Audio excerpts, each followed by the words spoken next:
پیسے والا بھی ہے، پاورفل ہے، اور میں ظلم برداشت نہیں کر سکتی ہوں۔ تو یوٹیوب پر ایک وظیفہ آیا ہے کہ 7 دن تک یہ وظیفہ پڑھے اور 3 کالی مرچوں پر آیت یا جبارو کا وظیفہ پڑھ سکتے ہیں۔ تو انہوں نے لکھا ہے کیا ایسا کروں؟ تو دیکھیے ظالم دشمن ہے آپ کا، وہ آپ کو مارنے پر تلا ہے، تو آپ اللہ تعالیٰ سے جو ہے دعا کیجیے اور اپنی عاجزی کا اظہار کیجیے، اپنے کمزوری کا اظہار کیجیے اور بتائیے اللہ تعالیٰ تو ہی سب سے زیادہ طاقتور ہے اور مجھ جیسے کمزور کی مدد کر، انشاءاللہ عزیز یہ آپ کے لیے کافی ہے۔ لیکن یا جبارو کا وظیفہ 7 دن تک کر کے کالی مرچوں میں پڑھنا یہ سنت سے ثابت نہیں ہے، یہ غلط ہوگا، یہ مت کیجیے، یہ مت کیجیے۔ آپ اللہ سے اپنے الفاظوں میں دعا کیجیے کہ اللہ اس ظالم اور جابر دشمن سے میری حفاظت کر جو میری جان کے پیچھے پڑا ہے، یہ انشاءاللہ عزیز کافی ہے۔ اپنی عاجزی کا اظہار کیجیے، گر گڑائیے، اور خاص طور سے تہجد کے وقت دعا کیجیے، فجر سے پہلے جو اپنا سحر کا آخری وقت ہوتا نا، اس میں نمازیں پڑھیے اور دعا کیجیے، اس وقت کی دعا رد نہیں ہوتی، یہ کیجیے۔ لیکن یا جباروں کا وظیفہ 7 دن کر کے مرچوں پر پڑھ کے پھونکنا یہ ثابت نہیں ہے اور یہ غلط ہوگا، بلکہ بدعت اور غلط چیز ہوں گی۔ تو لہٰذا آپ اپنے الفاظ میں دعا کیجیے اور اللہ تعالیٰ کے سامنے گر گڑائیے۔ اللہ تعالیٰ انشاءاللہ عزیز اس ظالم دشمن کی وجہ سے آپ کو ایک مضبوط انسان بنا دے گا۔ ہوتا ہے نا انسان دعا کر اللہ مجھے جو ہے ترقی دے، تو اللہ تعالیٰ آپ کو مصیبتیں دیتا ہے، چونکہ اللہ کو پتہ ہے اس کے بعد ترقی کی طرف جاتا ہے انسان۔ دنیا میں بغیر مشقت کے کچھ بھی نہیں ملتا ہے ادھر کی، تو اللہ تعالیٰ مصیبت دے کے آپ کو ترقی کی طرف، آپ نے مانگی ترقی، اللہ نے دی مصیبت، لیکن اللہ کو پتا آپ تم ترقی کی طرف جا رہے ہو۔ تو لہٰذا یہ ظالم دشمن ہو سکتا ہے آپ کل کے لیے آپ کو ایک مضبوط انسان بنانے کا انشاءاللہ عزیز بہرحال ذریعہ بنے گا۔ اور ڈٹ کر لڑیے کسی مصیبت سے، پیچھے مت ہٹیے۔ دنیا میں بہت ایک بڑے سے بڑے ظالم گزرے ہیں، یاد رکھیے، فرعون جیسے ظالم تھے، لیکن موسیٰ علیہ السلام جیسے شخص بھی اللہ تعالیٰ نے بھیجے ہیں۔ تو ظاہر سی بات ہے موسیٰ علیہ السلام دیکھیے نا، نہ ظالم ہے، نہ بادشاہت ہے ان کے پاس، نہ جسمانی کوئی ایکسٹرا آرڈنری طاقت ہے، نہ سپر ہیرو ہے کوئی، نہ کوئی لیڈرشپ ہے۔ جب نبی بنے تھے جب تک کوئی لیڈرشپ بھی نہیں تھی۔ آپ کی لیڈرشپ کا تو یہ حال تھا کہ یہودیوں نے آخر تک تنگ کیا، سمندر کے پاس آ گئے، جب سامنے سمندر دکھا اور پیچھے فرعون ہی دکھے تو وہاں تک انہوں نے کہا کہ موسیٰ وہاں اچھے تھے، ہم لا کے تم نے پھنسا دی، نعوذ باللہ۔ یہ تو اتنی عجیب قوم تھی، لیکن موسیٰ علیہ السلام نے رب کے سامنے گڑگڑاتے رہے، اللہ تعالیٰ نے وہ سب کچھ دیا کہ فرعون جیسی ظالم شخصیت برباد ہوئی آپ کے سامنے۔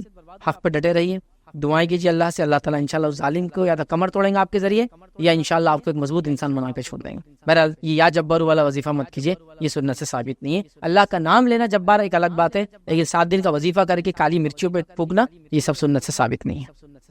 تیسرا ہم نے دیکھا کہ غیبت تو میں اس کے منہ پہ بھی کر سکتا ہوں، تو ہم نے دیکھا تھا کہ پھر منہ پہ ہی کرو، اس کو دوسروں کے سامنے نہیں بول سکتی، کیونکہ منہ پہ کرنے میں اس کی اصلاح ہو جائیں گی کہ بھائی میں نے ایسا دیکھا، آپ نے فلاں چیز ہے، تو ایک الگ بات ہے، وہ آپ کو ان پرسن جو ہے جواب دے دیں گا اس کا، اور آپ غیبت سے بچ جائیں گے۔ بہرحال آئیے آگے بڑھتے ہیں۔ آج ہم وہ چوتھی وجہ دیکھیں گے جو گناہ کرنے کے ہم نے بہانوں میں سے ایک بہانہ بنا لیا، اور چوتھی وجہ یاد رکھیے، لوگوں پر تہمت لگانا اور یہ کہنا یہ تو ساری دنیا بول رہی ہے۔ لوگوں پر تہمت لگانا اور یہ کہنا کہ تو ساری دنیا بول رہی ہے، مطلب میں تھوڑی اکیلا ہوں، سب بول رہے ہیں۔ جیسا مثال کے طور پر دینی حلقوں میں لے لے تو وہ جماعت جو ہے گمراہ ہے، میں تھوڑی بول رہا ہوں، ساری دنیا بول رہی ہے۔ فلاں لوگ تو جہنم میں جانے والے، میں تھوڑی بول رہا ہوں، ساری دنیا بول رہی ہے۔ لیکن جہنم میں جائیں گے اس کی دلیل کیا ہے؟ ان کے غلط ہونے کی، فتنہ ہونے کی دلیل کیا ہے نا؟ ان کے حق سے ہٹ کر ہونے کی دلیل کیا ہے؟ نہیں، ساری دنیا بول رہی ہے نا، تو ساری دنیا میرے لیے دلیل ہے۔ وہ آدمی تو جھوٹا ہے، دلیل کیا ہے؟ ساری دنیا بول رہی ہے وہ جھوٹا ہے۔ وہ آدمی تو سود خور ہے، کیسے پتا؟ ساری دنیا بول رہی ہے وہ سود خور ہے۔ وہ لڑکی تو جو ہے فلاں جو ہے اس کے فلاں فلاں چکر ہے، فلاں یہ ہے۔ وہ آدمی تو زنا کار ہے، دلیل کیا ہے؟ ساری دنیا بول رہی ہے وہ زنا کرتا ہے۔ فلاں آدمی مالدار ہے تو یہ حرام کماتا ہی ہوگا، دلیل کیا ہے؟ ساری دنیا بول رہی ہے اتنا مالدار ہے تو حرام کماتا ہی ہوگا۔ تو وہاں پر دلیل نہیں یاد رکھی۔ اور آپ دیکھیے لوگوں کے بارے میں جو ہماری سوچ ہے اور جو سمجھ ہے، اکثر وہ لوگوں کے بولنے پر ہے، ہمارے پاس کوئی دلیل نہیں اس کی۔ جیسا میرے لوگوں نے کہا کہ میرا پڑوسی برا آدمی ہے تو میں بول رہا ہوں برا آدمی ہے، دلیل کیا ہے اس کی برا ہونے کی؟ مجھے نے تو کبھی دیکھا نہیں، لیکن سب بولتے ہیں بہت برا آدمی ہے، تو آپ کی دلیل کیا ہے؟ تو لوگوں پر تہمت لگانا اور یہ کہنا کہ ساری دنیا کہہ رہی ہے یہ بات۔ انہوں گورنمنٹ آفس میں ہے تو سود رشوت لیتے ہوں گے، سود پر لون لیتے ہی ہوں گے، دلیل کیا ہے؟ ساری دنیا بول رہی ہے۔ فلاں کو میں نے بولتے ہوئے سنا، فلاں نکڑ پہ جو ہے بول رہے ہیں، مطلب ایک عجیب و غریب ماحول ہے یاد رکھیں۔ اور اکثر ہم جو ایک دوسرے کے بارے میں جانتے ہیں اس کی کوئی دلیل نہیں ہے، لوگوں نے بولا بول کے ہم کو بتایا۔ جب اگر بیٹھ جائے بھائی چلو یہ ثابت کرو، ارے یار تم تو پیچھے بڑھ گئے، ثابت کرو، چل چھوڑ غلطی ہوگی، چل چھوڑ آگے بڑھو۔ آپ کے اس کو ریزن نہیں، کوئی دلیل نہیں، اس لیے آپ نے بس سب بول رہے ہیں تو میں بول رہا ہوں۔ تو یہ بہت بڑا خطرناک چیز ہے یاد رکھیں۔ جبکہ آپ کسی کو جب تہمت لگاتے ہیں تو یقیناً آپ کو اس تہمت کو ثابت کرنا پڑے گا، یقیناً آپ کو اس کی دلیل بھی پیش کرنا پڑے گی۔ شریعت میں تو کچھ تہمتوں پر دنیا میں سزا دی گئی، صرف لگانے والے پہ جب اس نے بولا تو اس کو سزا دو اگر اس نے ثابت نہیں کر پایا اس بات کو تو۔ اور ہم لوگ جو ہے بآسانی یاد رکھیں، خاص طور سے یہ بات خواتین کے اندر ایک دم عام ہوتی ہے یاد رکھیں۔ مطلب ٹھیک ہے مرد بھی بول رہے ہیں، لیکن مردوں میں ایک جذبہ ذرا ہوتا ہے، وہ یہ ہوتا ہے کہاں سے معلوم ہے تیرے کو، ہے نا؟ تو آدمی تھوڑا سا جھجکتا ہے۔ خواتین میں تو ایسا ہے کہ ہر دوسری خاتون سب سے سچی ہے، مطلب اتنی سچی ہے کہ اس نے جو کہا اس کو آگے بڑھانا ضروری ہے، ایک دم سچی ہے وہ۔ ان کی لڑکی کا رشتہ نہیں ہو رہا نا، چکر ہے اس کا، بس اب اس کی چکر ہے۔ دلیل کچھ نہیں ہے، انہوں نے بولے نا۔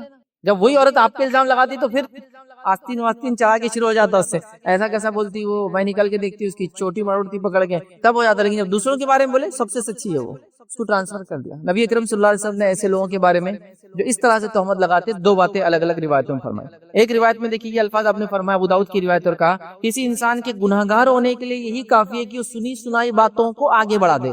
ایک انسان کے گناہگار ہونے کے لیے یہی کافی ہے کہ باتوں کو سنے یا سنی سنی باتوں کو آگے بڑھا دے۔ دوسری روایت میں آپ نے فرمایا، صحیح مسلم کی روایت ہے، ایک آدمی کے جھوٹا ہونے کے لیے کافی ہے سنی سنائی باتوں کو آگے بڑھا دے۔ تو ایک روایت میں کہا وہ آدمی گنہگار ہے جو سنی سنائی باتوں کو آگے بڑھاتا ہے، دوسری روایت میں کہا وہ آدمی جھوٹا ہے جو سنی سنائی باتوں کو بڑھاتا ہے۔ اس سے پتہ چلا کہ دو چیزیں ایک آدمی کرتا ہے جب وہ سنی سنائی باتوں کو آگے بڑھاتا ہے، ایک تو وہ جھوٹا ہو جاتا ہے، دوسرا وہ گنہگار بھی ہو جاتا ہے۔ بھائی اگر آپ ایسا بولیں گے تو دنیا میں بات ہی نہیں کرنا کبھی، ہم بات کرو با دلیل، پھر آپ کا ریزن ہونا۔ اور اگر کسی کے بارے میں ایسی بات ہے جو برائی کی ہے تو پھر اس سے کرو جس سے امید ہے کہ اس کی اصلاح ہو سکے۔ عوام میں نہیں کر سکتے، پھر غیبت ہو جائیں گی۔ میں اگر کسی بھی انسان کو پکڑ کے بولوں یار وہ آدمی تو جھوٹا ہے تو یہ خاموخواہ کی چیز غیبت ہے۔ لیکن اگر میں جانتا ہوں یہ اس کا والد ہے، یہ اس کا بھائی ہے، یہ اس کا سرپرست ہے، یہ اس کا ذمہ دار ہے، یہ اس کا عالم ہے، یہ اس کی اصلاح کر سکتا ہے، تو میں اس کو بولوں گا۔ ہاں کسی انسان کو اس کے جھوٹ سے دھوکہ نہ بول کے بھی میں پکڑ کے بول سکتا ہوں اس سے کوئی تعلقات مت کرو، اس کے بارے میں مشہور ہے وہ جھوٹا، وہ ایک الگ بات۔ لیکن پبلکلی عوام میں مائک پر مسجد میں ایسا اس کے بھونگے سے اعلان نہیں کر سکتا ہوں یہ سب چیزیں میں۔ جس سے تعلق ہے اس کو میں بولوں گا اس کی اصلاح کے لیے۔ تو ہمارے پاس یہ بہت کامن ہو چکا ہے، کسی پر بھی الزام لگانا اور لگا کر کہنا اس کے بارے میں لوگ یہ کہہ رہے ہیں۔ جب ہمارے پہ یہ بات آتی ہے تو یاد رکھیں پھر ہم بوکھلا جاتے ہیں اور پریشان ہو جاتے ہیں۔ اب آئیے وہ لوگ جو دنیا میں سنی سنائی باتوں کو آگے بڑھا رہے تھے، لوگوں پہ الزامات لگا رہے تھے، نبی اکرم صلی اللہ علیہ وسلم نے بڑی سخت وعید کی۔ یہ اللہ رب العزت کا فضل جود اور کرم تھا کہ باتیں اس نے ہم کو بتا دی اپنے نبی کے ذریعے تاکہ ہم اس سے بچ جائیں۔ اور اس حدیث کے اندر الفاظ یہ ہے کہ اللہ کے رسول صلی اللہ علیہ وسلم کو معراج کروائی گئی، اور جب معراج کروائی گئی تو آپ کو جنت کا سفر بھی کرائے گا اور جہنم کا سفر بھی کرائے گا۔ جنت میں بھی کچھ لوگوں کو دیکھا اور جہنم میں بھی کچھ لوگوں کو دیکھا۔ اس حدیث کو رکھنے سے پہلے ایک وضاحت وہ کر دوں، یہ ہے لوگ یہ سوال کرتے جب جنت میں کوئی گیا نہیں، فیصلے کا دن ابھی آیا نہیں، تو پھر کیسے اللہ کے رسول نے جنت میں کچھ لوگوں کو دیکھا اور جہنم میں کچھ لوگوں کو دیکھا؟ یہ اللہ کے رسول صلی اللہ علیہ وسلم نے جو دیکھا یہ ہونے والی چیز تھی جو آپ کو پہلے بتا دی گئی تاکہ آپ امت کو آگے بتا دے کہ امت ان گناہوں سے بچ جائے تاکہ جہنم میں نہ جائے، اور یہ عمل کرے تاکہ جنت میں جائے۔ تو یہ غائب کی بات تھی۔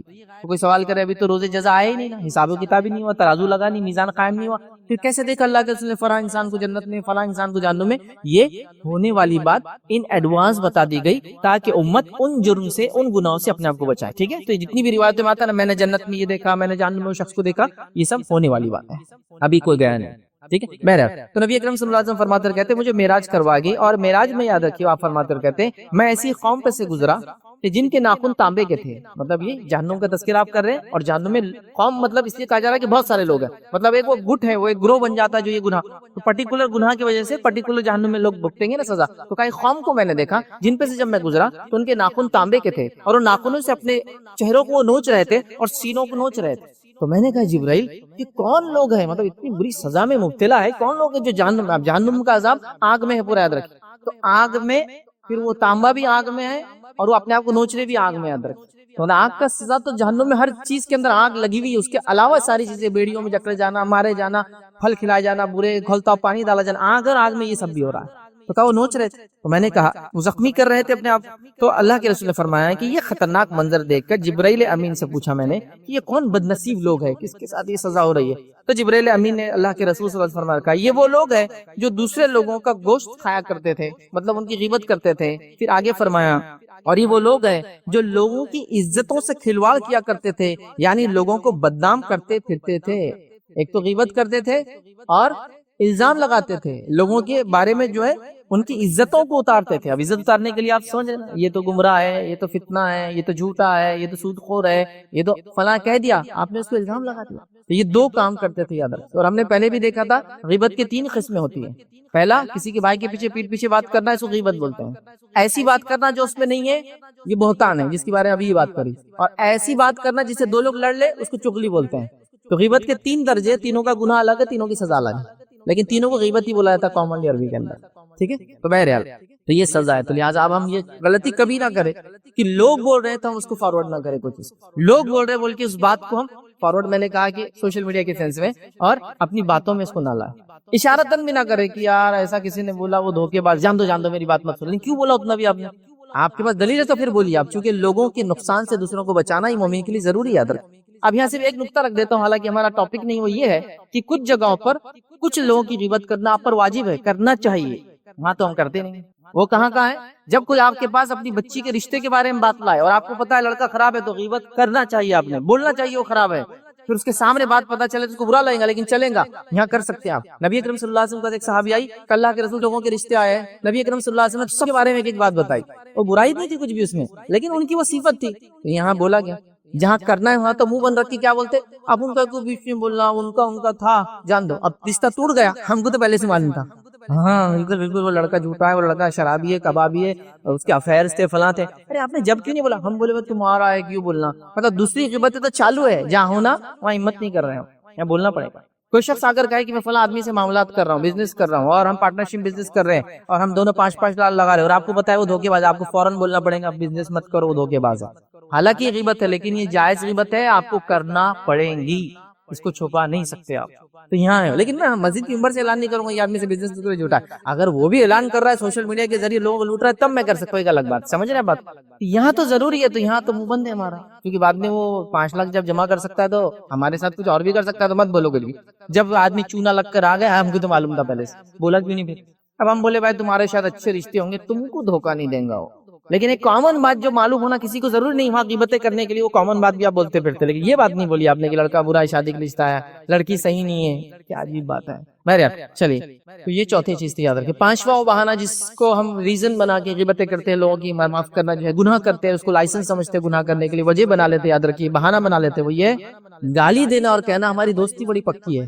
آپ بولیں گے یہ کیسا؟ ابھی نہیں سمجھ میں آئے گا، آپ کو کالج میں دیکھنا پڑے گا، 2 بچے مل رہے اور تیری تو ایک گالی، اور کیا چل رہا دوسری گالی، اور میں تو مست ہے تیسری گالی، مطلب جتنی دوستی پکی اتنا ماں بہن کی عزت وہ اتارتے جائیں گے ایک دوسرے کی، اور لوگ بولیں گے ارے ایسی دوستی پکی ہے کہ ماں بہن کی گالی ایک دوسرے کو دیتے ہو، غصہ نہیں آتا دونوں کو ایک دوسرے، ایسی محبت ہے، مطلب دوستی پکی انہی کی علامت ہے۔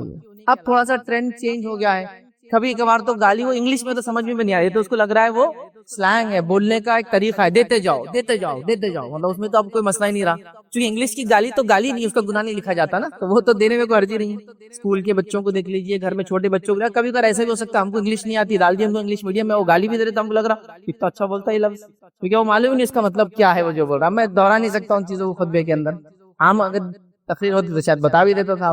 یہ سب چل رہا ہے ادھر، تو انگلش میں گالی دی جا رہی، کوئی دوسری لینگویج میں گالی سیکھ کے آئی جا رہی، فلاں چیز کی جا رہی، لوگوں کو بتایا جا رہا ہے وہ لینگویج میں گالی اس کا لفظ کا یہ معنی ہے، اور لہٰذا یہ ہماری پکی دوستی انہی کی علامت ہے، ہم بہت گالیاں دیتے ہیں ایک دوسرے کو، پورا ننگا کر دیتے ہیں، اور اپنے آپ کو نہیں اپنی ماں بہن کو ننگا کرتے ہیں، اور یہ ہماری پکی دوستی کی علامت، گالی دینا اور کہنا کہ ہماری دوستی بہت پکی ہے۔ دوستی میں تو یہ سب چلتا ہی رہتا ہے، ہاں یہ کون سی دوستی جس میں ایک دوسرے کی ماں بہن کی عزت لوگ اتار رہے ہیں، اور یہ کامن نہیں ہو رہا، اور کیا چل رہا بول کے وہ گالی سے شروع کرے گا، اور بہت پکی دوستی ہے، مطلب بازو تیسرا آدمی سمجھ جانا کیا پکی دوستی یار، میرا کب نمبر آئیں گے جب تیری ماں بہن کو میں بھی گالی دوں گا، تاکہ پتا چلے میری دوستی بھی تیرے سے کتنی پکی ہے کتنی گہری ہے۔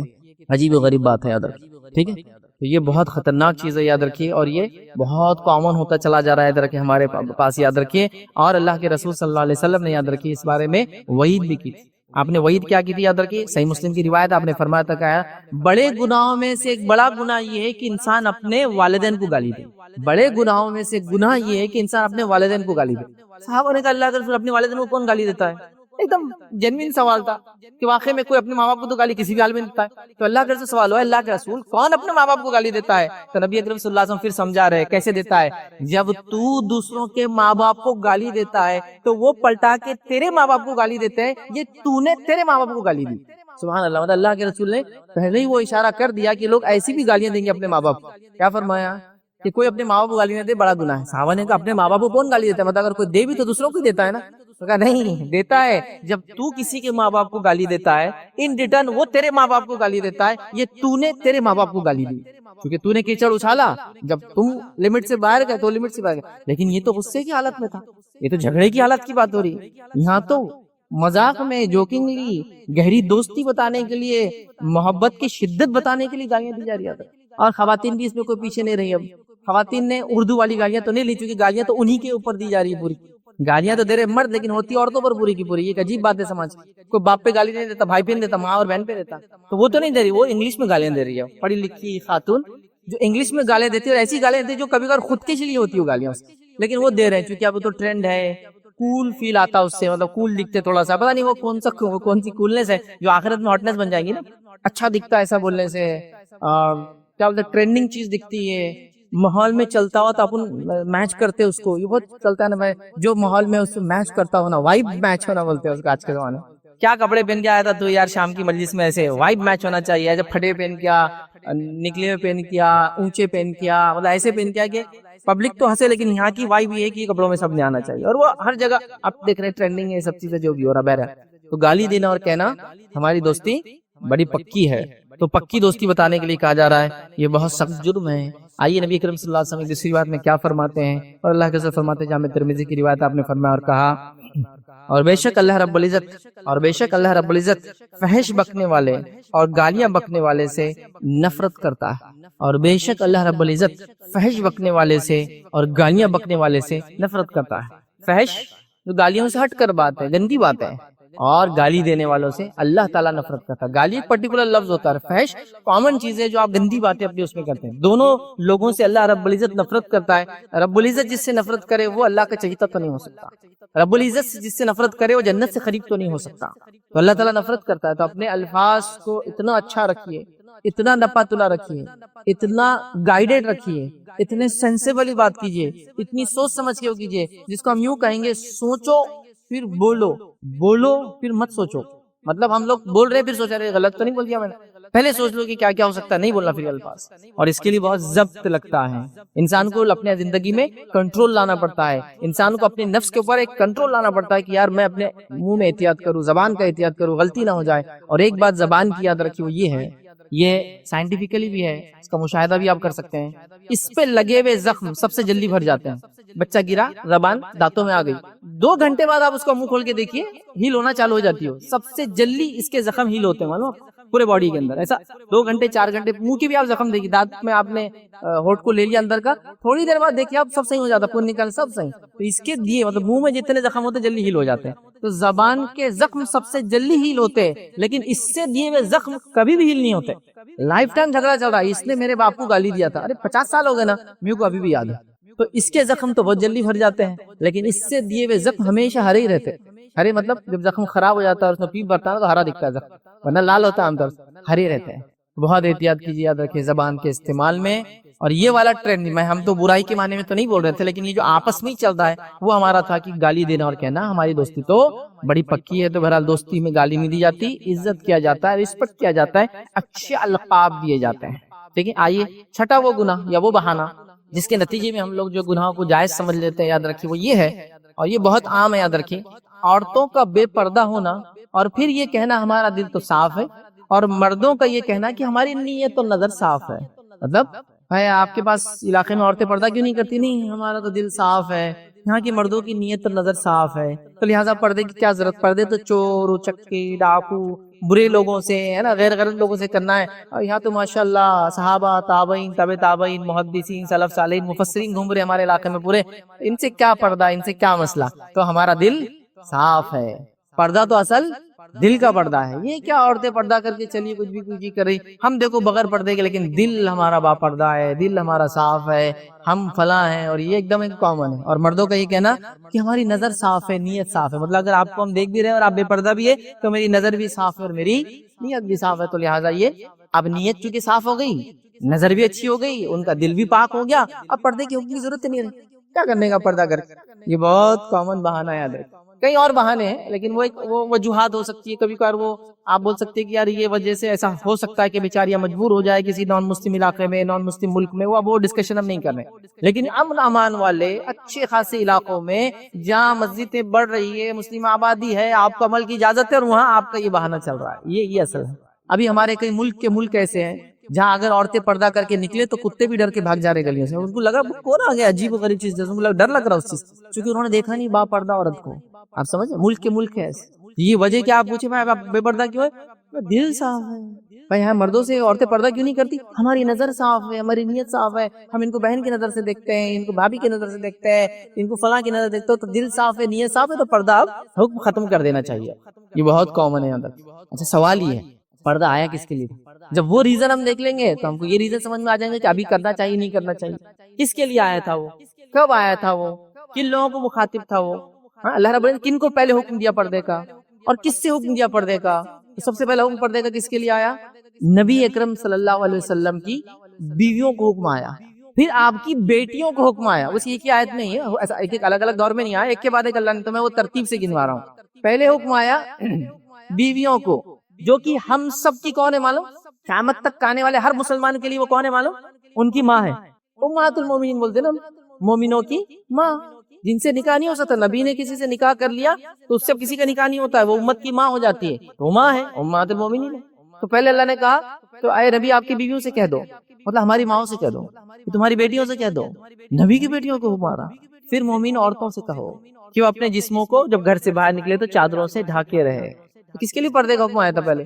عام عورتوں کے لیے نہیں آیا تھا، بری عورتوں کے لیے نہیں آیا تھا، فیشن پرست عورتوں کے لیے نہیں آیا تھا، غلط کام کرنے والے عورتوں کے لیے نہیں آیا تھا، ہاں جن کے دل خراب تھے ان کے لیے نہیں آیا تھا، جن کے دل سب سے پاک تھے ان کے لیے آیتیں آئی تھی. اللہ رب العزت نے کیا فرمایا؟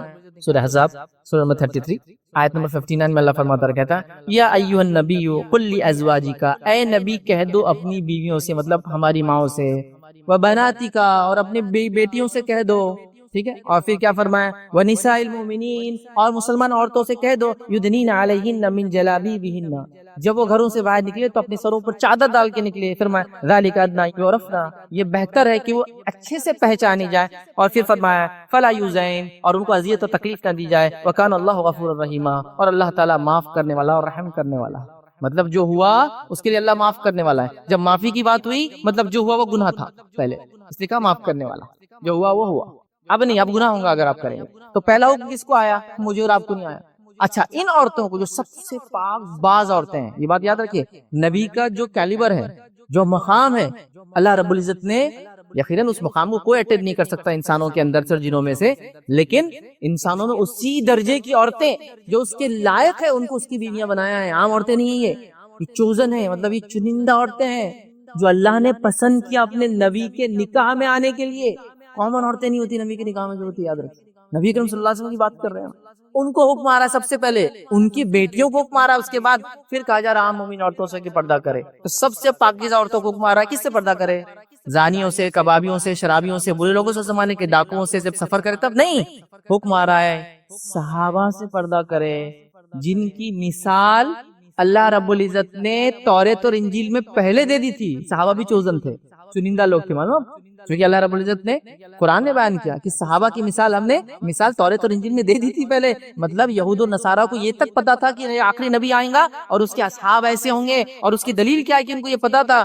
جب عمر ابن خطاب رضی اللہ عنہ خلیفہ بنے تو عیسائیوں کی حکومت تھی بیت المقدس پر، تو انہوں نے کہا کہ ہمارے اسکرپچرز میں یہ بات آتی ہے کہ ایک شخص فلاں فلاں خلیفہ بنے گا مسلمانوں کا لیڈر، تو اس سے ہم بغیر جنگ کرے کہ اس کی چابیاں دیں گے، لیکن کنڈیشن یہ ہے کہ وہ شخص خود آئے اور ہم سے چابیاں لے جائے. تو امیر المومنین عمر ابن خطاب آئے، چابیاں لی، اور یہ بیت المقدس کی تاریخ میں یاد رکھیے، بیت المقدس وہ زمین ہے جس کے لیے دنیا میں سب سے زیادہ جنگیں ہوئی اور سب سے زیادہ خون بہا ہے. القدس شہر کے لیے سب سے زیادہ جنگیں ہوئی دنیا میں آج تک، اور سب سے زیادہ خون بہا یاد رکھیے تاریخ کے اندر جو آج تک ہو رہا ہے. پہلی بار تاریخ میں امن کے ساتھ یہ سونپا گیا تھا کسی کو، اور وہ شخصیت تھی عمر ابن خطاب. ریزن تھا ان کا تذکرہ ان کی کتابوں میں پہلے سے موجود تھا. ورنہ آپ اندازہ لگائی جس علاقے کے لوگوں نے لاکھوں لوگوں نے جانے دے دی تھی، اور پتہ نہیں کتنے سینکڑوں محاصرے اس کی روایتوں کے اندر 40 42 سے 50 بار اس کا محاصرہ کیا گیا آج تک، جو کسی شہر کا نہیں ہوا تاریخ میں. محاصرہ مطلب دوسری قوموں نے آ کے جنگوں کے لیے گھیر لیا اس کو آ کر. تو وہ علاقہ اس کو بغیر جنگ کے کیسے دے، جبکہ مسلمانوں کی حکومتیں وہاں تھی لیکن اتنی اسٹیبلش نہیں تھی کہ کوئی ڈر کے دے دے. یہ ان کے پاس روایتیں موجود تھیں. تو صحابہ کے تذکرے تو توریت اور انجیل میں موجود تھے، مطلب یہ بھی چوزن پیپل ہے. تو سب سے چنندہ لوگوں سے، سب سے چنندہ عورتوں کو سب سے چنندہ مردوں سے پردے کا حکم ہے. میرے کو آپ کو نہیں آیا تھا. تو لہٰذا اب یہ بہانہ دینا کہ میرا دل صاف ہے، ہماری نیت صاف ہے تو پردے کی ضرورت نہیں، یہ بہانہ انتہائی گھٹیا بہانہ ہوگا. اس سے زیادہ گھٹیا اور بات کوئی نہیں کر سکتا. اور یہ ایک طرح سے صحابہ پر اور دیگر لوگوں پر الزام ہوگا کہ نعوذ باللہ ثم نعوذ باللہ ان کا دل صاف نہیں تھا بول کے پردہ کرنا پڑا، ان کی نیتیں صاف نہیں کرنا تھی بول کے ان کو پردہ کرنا پڑا. ہمارا دل بھی صاف ہے اور ہماری تو ماشاءاللہ نیتیں بھی صاف ہے. یاد رکھ، کیا یہ بہانہ کوئی دے سکتا ہے؟ یاد رکھ، کر سکتا ہے آج کے زمانے میں؟ یہ بہت خطرناک چیز ہے. یاد رکھ، بہت خطرناک چیز. ہم کو اس سے بچنے کی ضرورت ہے. گزارش کروں گا ماں اور بہنوں سے، پردے کی اہمیت کو سمجھے، پردے کی اہمیت کو جانے، پردہ کیا مقام رکھتا ہے جانے، اس کو پڑھے سمجھے اور کرے. میں یہ بھی نہیں چاہوں گا آج کے اتنے جدید دور میں کہ کوئی پکڑ کے اپنی بیٹی اور بہو پہ تھوپے. تھوپنا صحیح نہیں ہے. ایکسپلین کریں کیوں، چونکہ جب آپ ان پہ تھوپیں گے تو جب تک ڈر رہیں گا تب تک وہ کریں گے، جیسے آپ بوڑھے وغیرہ ہو کے پھر چھوڑ دیں گے.